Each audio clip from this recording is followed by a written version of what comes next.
Well, good morning. I want to be respectful of everybody's time and that got on the call this morning. Uh, Welcome to another episode of the Certified Commercial Property Inspectors Roundtable. Uh, do your something. I like to do this session at least once a year. And for those that aren't here, that'll watch this later on, or listen to it in their vehicles while they're around. I think it's an important time to take a pulse, to take a break, to take a step, to go back to thinking about your year last year and your year coming up. I want to let everybody kind of speak their mind, speak their piece. What's worked for you? What's what's doing well for you? What's a success? We've had so many successes. We hosted a Friendsgiving in November, and there were so many success stories being bantered about. And so I thought it would be a really good time this month to kind of take a step back and and let you share. And I'm hoping you're going to share what worked really well for you last year. And so I'll open it up to anybody that has the guts to say it first. What worked well that you want to blow up for this year?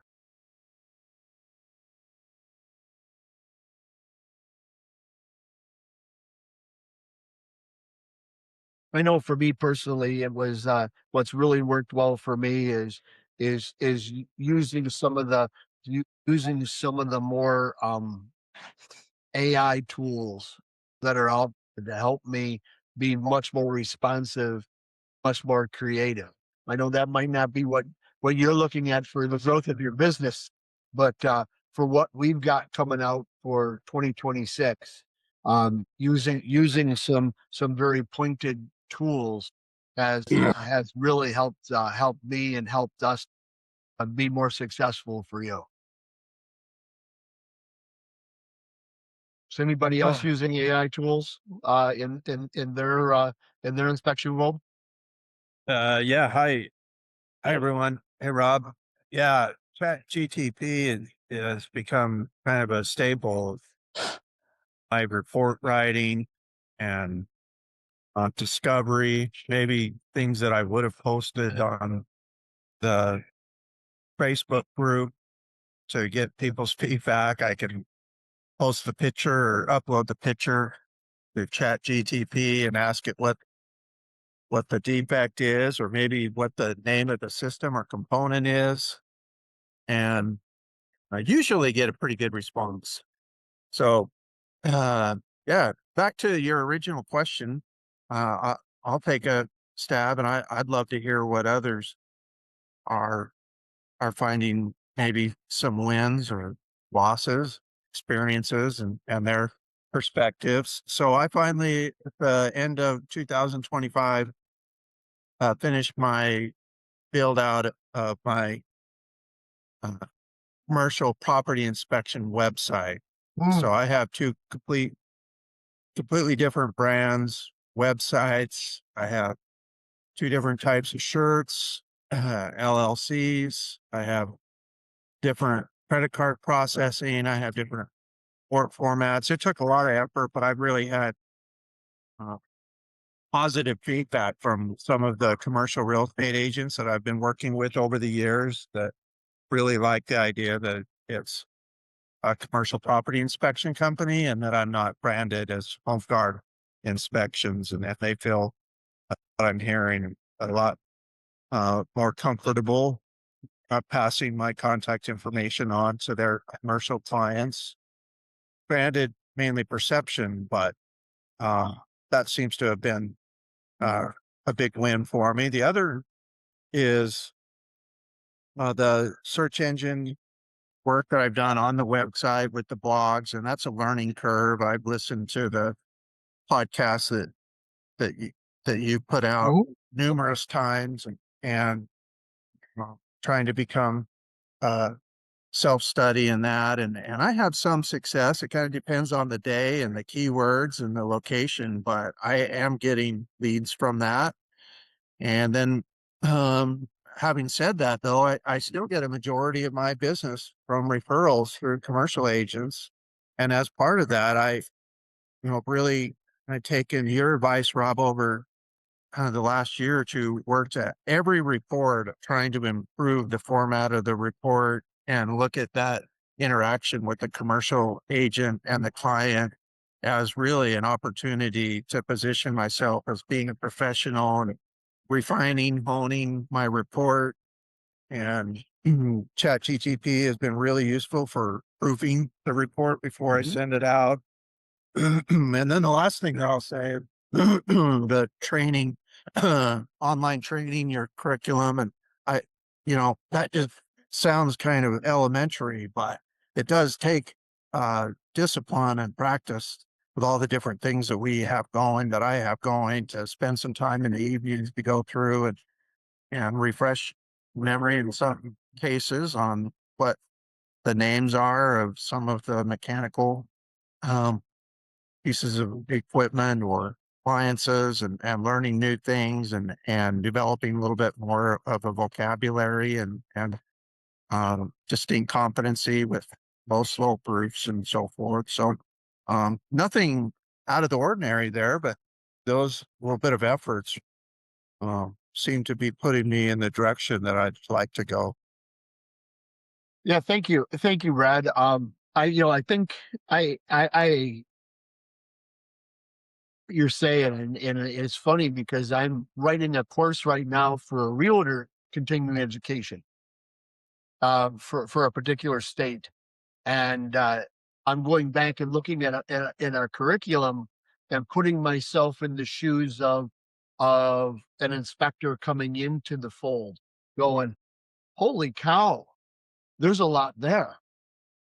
And I'm not doing anything, but I mean, the team has put out two giant courses in this month that were uh, I, I don't want to say the word ominous, but when you look at them in breadth, they're in excess of 50,000 words each, uh, in scope and things like that. So to those inspectors that are maybe challenged or weaker in certain aspects of the technical field, there's that support mechanism there. But I want to go back to your SEO stuff. Don't stop that. You gotta keep your foot on the pedal as hard as you can, because as soon as you let up on it, then somebody else is gonna pass you and charge through, because they'll take a success. But I love what you're doing. I think that's fabulous, bro. Anybody else got something to share? I do, Robert, if you can hear me. Yeah, now. no. How's it going? So it was our first year that we were, really fully operational with the pay-per-click. And one thing we learned, at least in our market, that January and February are totally dead. Yes. And there really is no reason to spend $1 advertising pay-per-click, because the clicks will come, but there's no work out there. The thing is to get the patterns going. Mhm. Is to spend more of your budget when the work is out there and less of it when the work is not. So March, all of a sudden, within the last 7 days, we had, 3 commercial jobs, where the whole January, February, I think we had 0. So it seems to March through December is really where things happen, where January, February, at least in our market, it really doesn't. So I would definitely save the money that I. We also figured out that the name we chose, which was a little bit longer, we shortened it to make it easier to people, and we did also, like you mentioned, created a separate website, separate ISN for processing, ISN for scheduling, and it's a little tough with ISN because everything at ISN it's home inspection centric. All the terminology, it's very home inspection. Your home inspection, it's very much that way. We tried using it for phase one environmental appointments, and again, it's getting a little difficult because the message is coming from Inspector Support Network. So it's just that's a learning curve. We're trying to figure things out. And another thing we're doing is trying to get as much of our operation in-house. So historically, we were using outside people for the report writing. Now we're actually become report writers ourselves for the phase one environmental. So we've always been doing site assessments ourselves, but now we're going to start doing the actual report writing ourselves. And then all we're going to have is the EP to sign off on it. And we feel that's a big differentiator. We could get faster turnaround times. Also, one thing that's important, if anybody listening, there's more than one vendor out there providing phase one environmental services to commercial inspectors, and we have experience with both of them, and you have to figure out for yourself which switch. Well, one of them is more of a factory where they will turn out 50 to 60 phase ones a month, and honestly, they really can't do that because they're not keeping the quality necessarily as they should. So it's important to try to, when you're getting a phase one, if you're going in that direction, to look at the reports yourselves, keep the quality up, go back to them with any comments, ask to change verbiage. Don't just take it in, sign it, and send it out. It's important that if you're going to be giving work as yours with your name on it, that you actually read it, you understand what you're reading, and that it makes sense, and it's up to the quality of your company. So that's important lessons we're learning. It's things we're learning as we go. That's really what the last statement you said, no, couldn't be truer. As we're evolving this entire industry, or even from other industries, when you white box something, where they hand you something and all you're doing is placing your logo on it. If you don't go through every line item and or piece of text and almost scrub it to understand exactly what's there, it's a direct shadow or reflection of you. And if it's something that doesn't hold up muster, then your name is on it, and you're basically going to be roped into whatever that says. And if it's not perfect, then you're not perfect. And it was everything, we're being like suggested that we start offering other services without really having a very good understanding of what it is we're offering. So Sure. when they're giving it to us, we're just like, okay, we're just subcontractors and we're just sending it out like he just said. And we're like realizing that it really isn't sufficient. So, we really need to become experts in anything we're doing, as good as everything else we're doing, if we're going to put our name on it. And that's probably the most important thing we learned over the journey of last year. And final thing is that a conversation I had with our good buddy Rob Byrne, Rob, and we're both of the feeling that CCPIA is becoming very large, and I know I've had conversations with Maggie about this, about wanting to get as many members as possible, to get as many we can afford, so you guys can afford to give as many classes as possible. So I think it's important, as the commercial inspection becomes more cluttered and more people are joining, that the people who are more serious about it and like you mentioned here, who are creating a separate website for their commercial company, that you have kind of raised things up to be the best in our class, and as opposed to just becoming just another commodity like what happened in the home inspection. Well, cream will always rise to the top. Right. And that's the conversation I had with you, and I was quite upset about it. And then you actually explained to me, says, "No, you need to be the best, and you need the cream will rise to the top." And it took me about 15 minutes just after you said it to think about it. And you're exactly right. It's up to me, up to Tony, up to to Jonathan, up to all of us to be the best at what we do and that's where we position ourselves in the home inspection industry.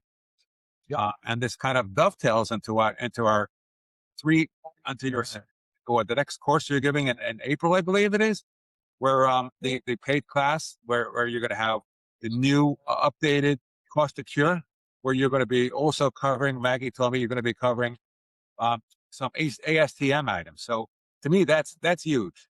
I think that you guys are coming to the realization, not the realization, we're coming to the realization, and you guys are now hitting that need that, we do need to become experts in ASTM. We can't just, say with people when they ask for a PCR or PCA, we can't just give them a thumbs up. We can't.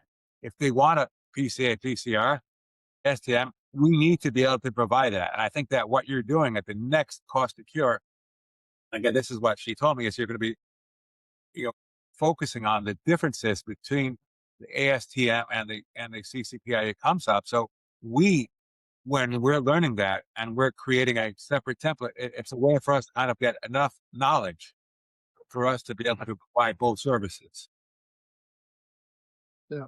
I mean, the key is, more than anything else, is to understand that not every client needs the same type of inspection. And and I know most of us already understand that. And that's what has to go to the referring people, the referring agents, is you are going to have clients that are portfolio driven.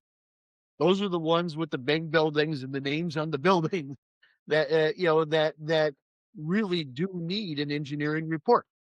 And then you're going to have clients that are buying a building that we inspect on a daily basis. And for us, that's a very, that, I don't want to say it's simple, but that's a very approachable client that we can service wonderfully. And then you've got the hybrid client that falls in between them. And if you offer a portfolio of service, maybe portfolios, or a dossier of service that is robust enough to offer the cost of remedies and the environmental ESAs and the sewer scopes and any other of these larger ancillary services, then you can bridge that between the two sets of clients very well. I'm not saying you're walking a tightrope. It's not. But it's using the disciplines and having the vocabulary to bridge. And that's part of the course that I'm writing for the real estate association, is the importance of due diligence inspections and the two different types of due diligence inspections that exist in the marketplace. Actually, Rob has that course. You can ask Rob about that. He has a whole outline specifically for exact. So that's what we were approached to do, and that's what we're doing. Thank you, Dove, for bringing in your successes. I mean, I want to talk about, the successes are out there, and I know we have a member that's not here. I don't know if you guys remember who Devin is. Devin's has been in a lot of events and a lot of classes. He's in Idaho. He just got a $20,000+ inspection on a government building. And remember, he's coming from a zero industry. All of his training is strictly come from his online training and his experiences he's had with our association. And so this work is out there, and understanding that this is a triple net lease inspection for a building owner on a 300,000 square foot building. And so it's a matter of creating a proposal, creating a scope of work, creating a fair and approachable job costing, and securing the work. So I want to make sure I go on notice and let everybody know that successes are out there. Anybody else want to bring something up? Yeah, Jamie, go ahead, please. Just a quick one on the whole ASTM thing and navigating all that. I recently had a conversation with a commercial broker, and we did our first inspection with them. But leading up to going and doing that job, we were having a phone conversation, getting to know each other. and he was used to PCAs all along, and that's what he had. And he had a guy that did that. And as we went through our company, what we do and how we do it, there was thing after thing that I was revealing that he's, well, I like that better. I like that you do that. Essentially, he was sharing with me things he didn't like about his company, engineering type company that does PCAs, and let's say the limitations of the guide, the ASTM Mhm. guide or standard, and just some little ones. He says, "Hey, Jamie, so when you come out here to this office building, do you guys lift the drop ceiling little rectangle panels up there? Do you lift them and look?" And well, I was on a job with my guy doing a PCA, and he said that that's not within his standard, and the conversation sort of went on that way, and we we included a brief look at an elevator. We did ADA survey. We did a sewer scope. There were some thermal cameras and moisture meters going on, and all these sorts of things on the job. And in the end, um, we brought in a couple other people, but in the end, when we finally went out and did the job for them, they were very happy of the total services that we provide, and I guess in some ways the depth of the inspection or the thoroughness of the detail. And so it's interesting that here's a commercial broker that's used to PCAs per the ASTM standard, but in the end, really what they liked or wanted or the things that they didn't like about the other side, and here we are. So it just I'm training my inspectors. We have six I believe that do commercial in our company. I keep telling them, we with CCPIA and also from the beginning trying to blend some of the ASTM. Um, I think we're putting out a better product as a whole. So, um, I but do. Too. I Uh, just Rob, before we jump, I just jotted down some quick notes. Sorry, my dog is awoken. Um, Quick notes from 2025 to now, just things that popped into my mind. What worked, I guess, was the question. Um, I think that I mean, we've been in business since 2004, but I would say that 3 years into really taking commercial more seriously and really doing it. So a lot of us, in many ways, are still in the sort of building phase of mhm. commercial, and that was sort of the theme from 2025 coming into 26. We had about 8% year-over-year growth in commercial, so it wasn't as high as I wanted, but that still left us with our best year of commercial we've ever done last year. The towards tying into what Dove was saying about January, February, there is a pretty strong pattern that November, December, and particularly December, quite busy in commercial. We were just, I mean, all the way through the holidays, like Christmas Eve and coming in, there was a big surge, and we were incredibly busy with commercial in December, which is nice if you also have a home inspection business. December tends to be one of the slowest, if not the slowest months. So that sort of pattern is nice to have laid out. We phase one really started happening at the second half of last year. So we're doing a lot more of that now. But that's probably the biggest thing that really grew was the phase one side of it. The incorporation of using CoStar. I believe we may have started that towards the end of 24 or early 25, but in general sense,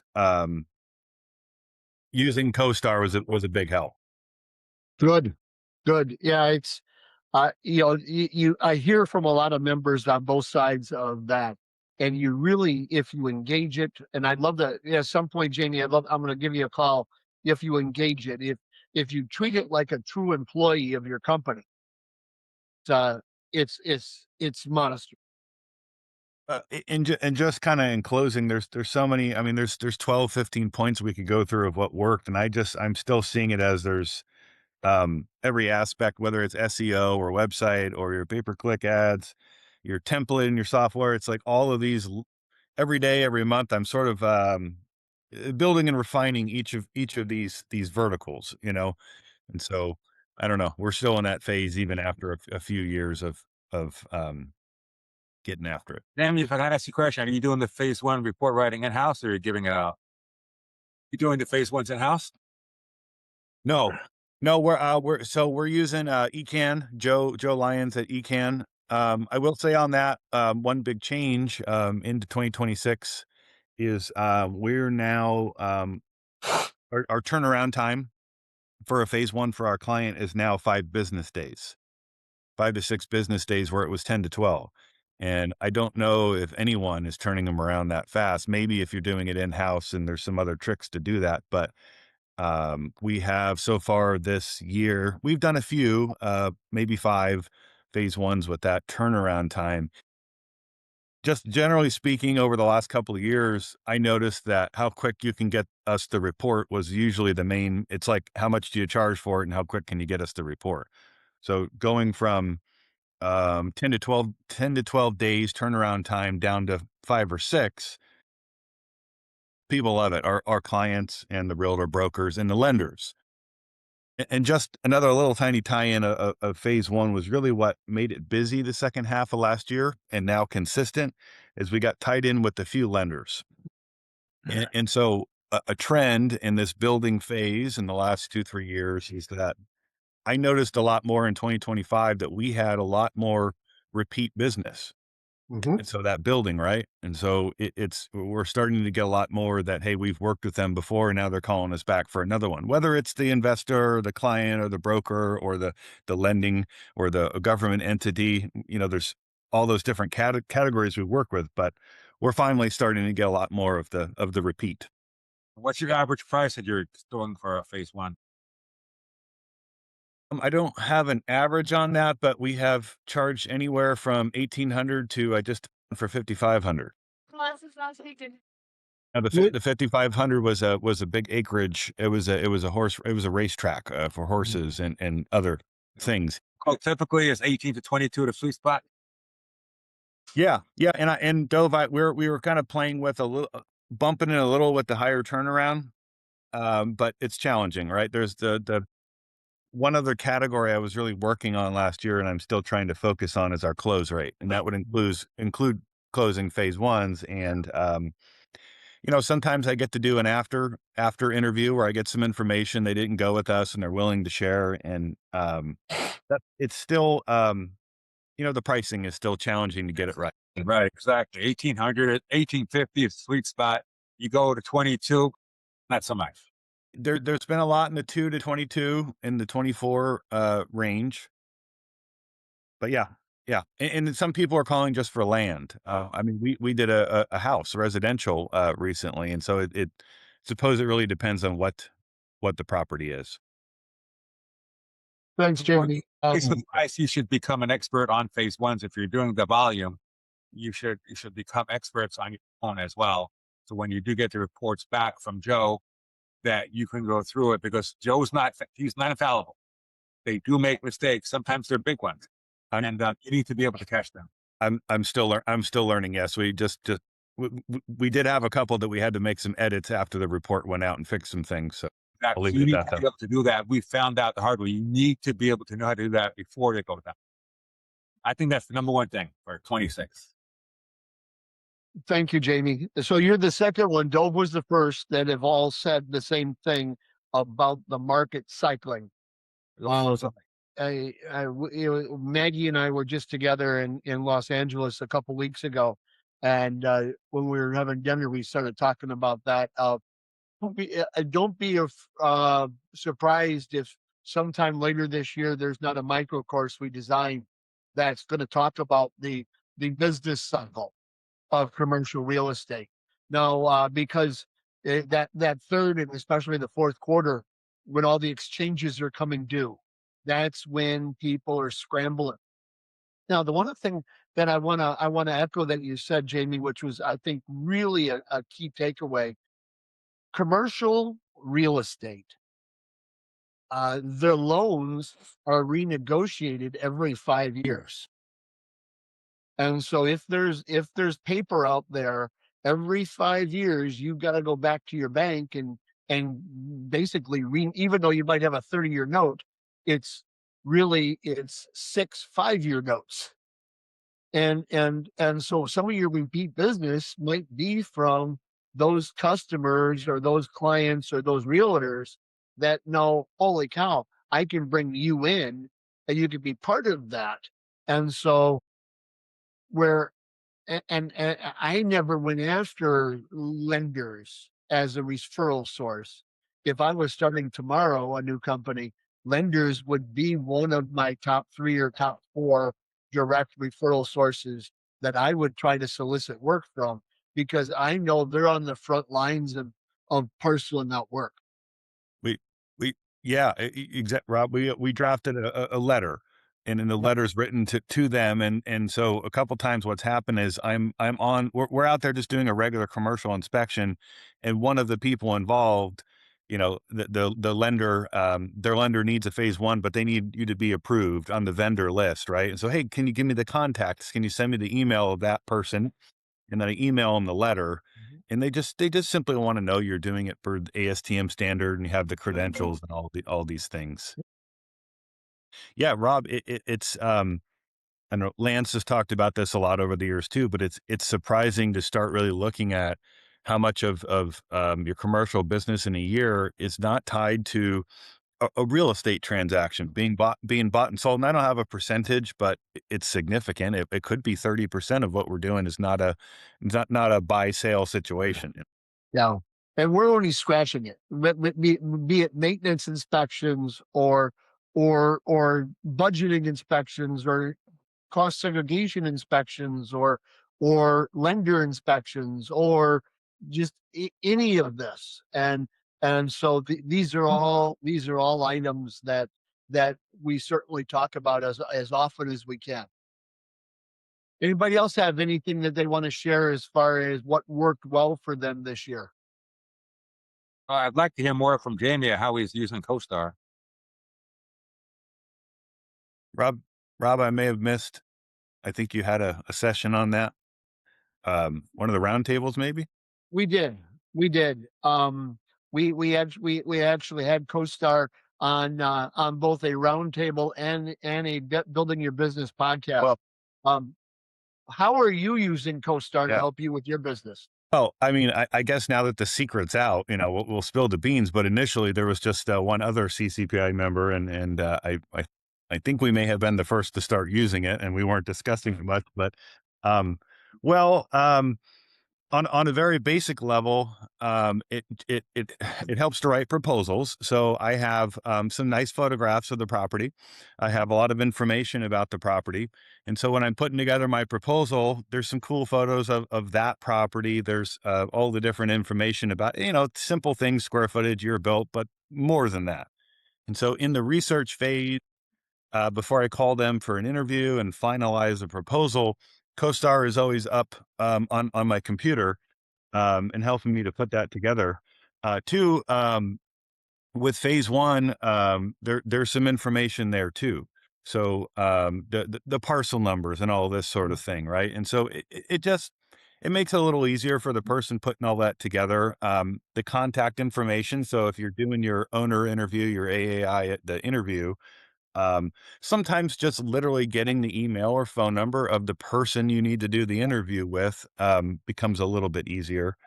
Um, but what the reason that we started with CoStar was marketing purposes, and so there's Mhm, been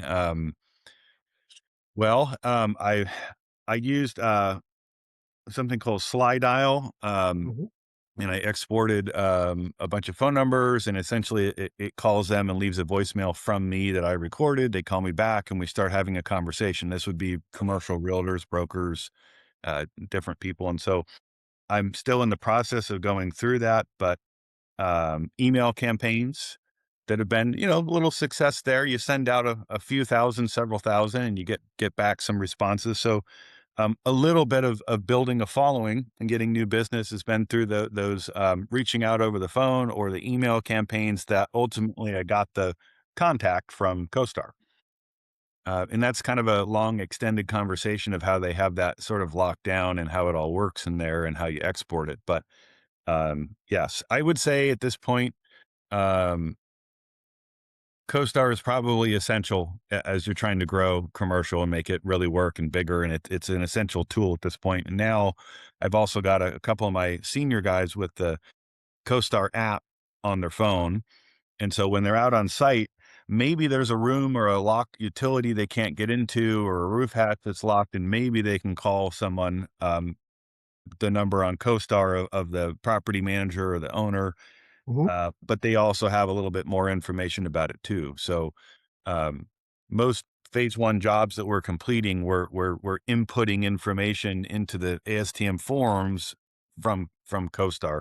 But it's look at it; it's essential. There is a little bit of negotiating with them, locking in your monthly rate because they want you to sign an annual contract. But Rob had arranged a discount or promo code on Mhm. that. I didn't, but the team did. So Rob, I Yeah, can reach out to you for that one, huh? what's that? I can reach out to you for that. No, I don't do any negotiations. No, man, say for that promo code. Oh, the promo code's right on our website. Okay. And final thing, It's does right on anybody our have any website. anybody have any Part of the success with recommended- for a commercial realtor monthly newsletter that anybody's had any success with instead of getting a writer to write things? I know that CCPIA has some great items that we can use for a newsletter, but I know there's a lot of newsletter out there for residential. But aside from putting together something for commercial every month by myself, I'm wondering if anybody's had any success with. I wrote my own. I didn't want. I did not want. I was very conscious, Dove, when I ran my business, to not have anything prepackaged. 'Cause I did not want to have something that I wrote to be rebranded for something that, let's say, David used, because we're both in the same marketplace. And so I made sure that there was nothing in there that was let me say, rebranded for somebody. So I would take a CCPA article and credit it and link it and do all those appropriate things. But I designed my newsletter and I sent it out to, I think I had 4 or 5,000 agents in my and referral sources in my newsletter database. And it was every month, and it's just drip. It's just drip. It's just drip. In fact, when I sent it, it was not anything that they could open. I didn't even care about a push click rate. It was they could look at it on the preview, and all I wanted to do is see my logo, see my phone number, and remember I existed. Got it. But you want to give them something that's of benefit to them educationally, not of promotional of you. And then they'll look at it. If it's all glory and glad hand and pat on your back, then they're probably going to pass through it. But if it's something that can directly influence the knowledge base, they're going to jump, and they're going to jump hard on it. Thank you, Rob. Anything else? Couple of things I wanted to make sure that I shared.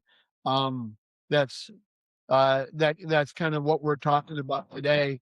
Is upcoming here in a week. We've got a brand new cost to remedy. I know you're going to sit back going, okay, been there, done that. Uh, this is our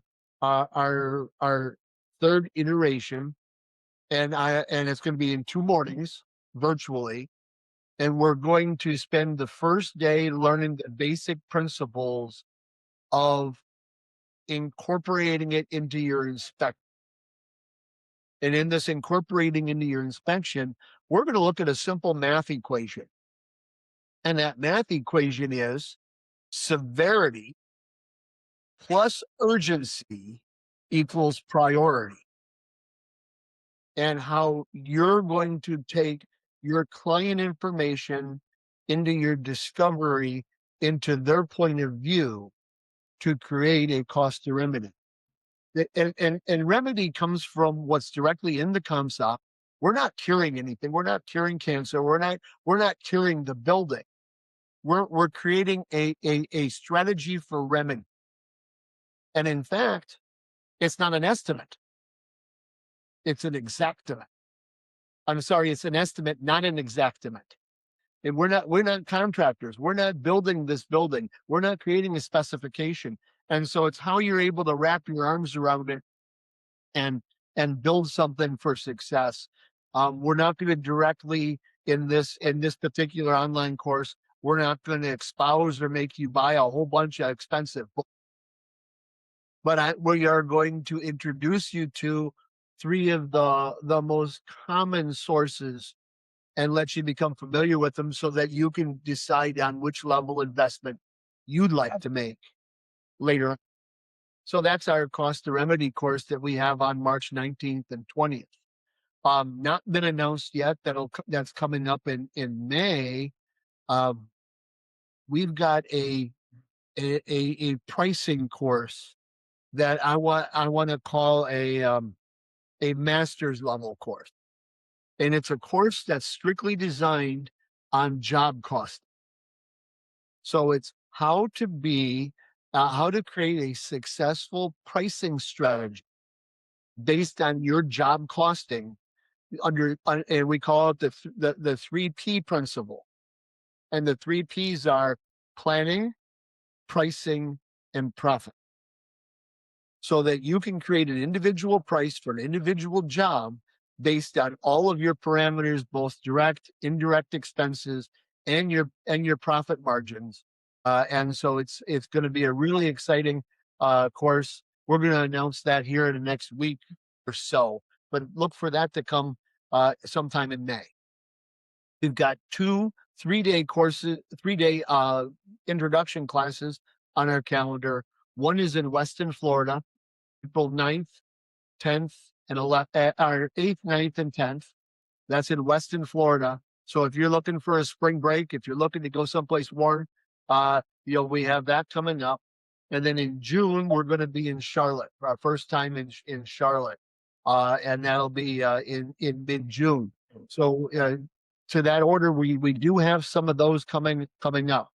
David asked us earlier about, do we have any field days? We do have some coming up this year that we're not ready to announce them yet. We're still in final negotiations as far as the building, securing the building, getting the right building, those things. Those are a lot more difficult for us to secure than you'd think. So once again, I go to you, the membership, and say, if you have access to a predictable building is a building that we know we have access to 4 months from now, and you think it'd be an awesome building to have a 1-day or a 2-day class in, that just is the inspection. It's the spear sharpener. Let us know. Holly and I will jump on it. We'll do backflips and we'll do whatever we can do to check out the building and get us a good contract on it. That would be wonderful. But that is our absolute goal, David, is to have at least 2 field day trainings per year, and we're working very hard to secure them. That's awesome. That's awesome. Anybody else have something that they'd like to share as success or just anything in their business, and any questions you might have? Thank you, those that brought some stuff up. I think this is fabulous. I think again, we're at the tip of this industry, and it's building every day. And the more and more quality inspections that you all are doing, you see it in your repeat business. I see it on a national level. That we'll be able to. There's a lot of commercial properties out there that will be able to create this industry that is absolutely sustainable. And in that sustainability, as I say, that building a pricing structure that maintains a sustainable business is really important. And to that order, when you hear Dove and Jamie talk about a price point, if that $1,800 to $2,200 price point is sustainable, then that's great. But if it's not sustainable, then losing money on every job with the expectation you'll make it up in volume is not a good way to run a business.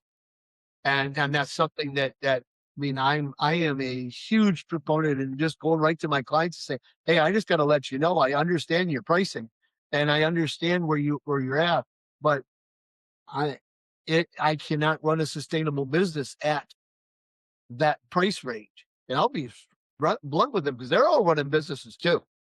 And they are all in the economy just as you are. And so they will appreciate your candor and your bluntness. That being said, if nobody else has anything, I thank you for taking your time. This has been the CCPIA Inspectors Roundtable, and I'm looking forward to seeing each of you next month. Thanks, Bye, Rob. y'all. See you next week. Thanks, Rob. Thanks, Rob. Take Thank care, you. guys.